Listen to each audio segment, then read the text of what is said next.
In this video, I'm going to show you how to make a dream catcher specially adapted for preschoolers. This one was made by my daughter who is 4.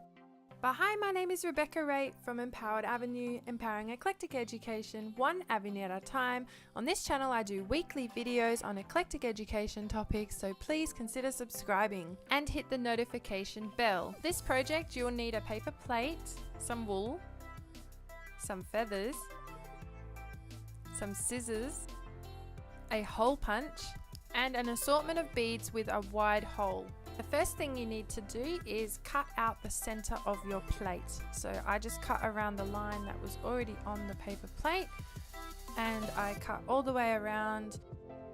An older child will probably be able to do it themselves. Once you have that, you get your hole punch and you make holes about 1 to 2 centimeters all the way around your plate. Most of the children were able to do this themselves or with a little bit of help. These little hole punches I found at a dollar store were fantastic to use for this.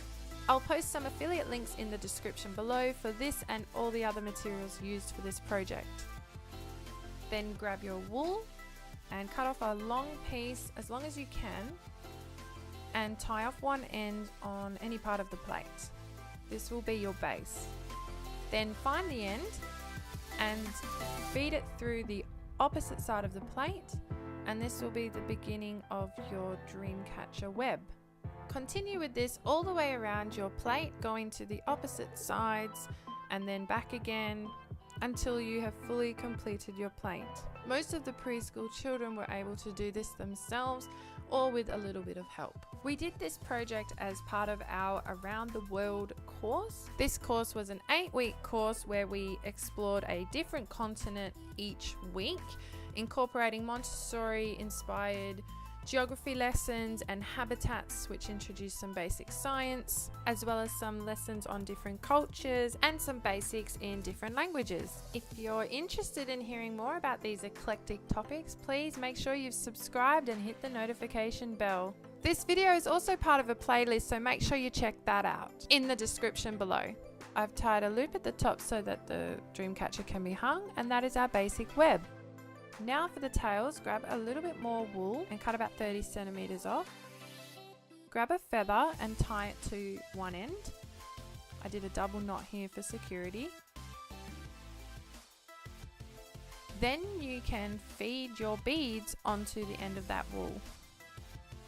This was a great fine motor skill activity for our preschool children, and it could be extended with the introduction of a darning needle to feed on some smaller beads. Now I'm attaching that tail to the bottom of the dream catcher and tying it off. And that's one done. Now repeat the process another 2 times so that you end up with 3 tails on the bottom of your dream catcher, and you can adjust the length so that it looks a bit stylish. After the kids were finished with their beading and the tails were all tied on, they enjoyed colouring in the outside and putting their own finishing touches on their designs. And this is our completed preschool version of a dream catcher, no weaving required.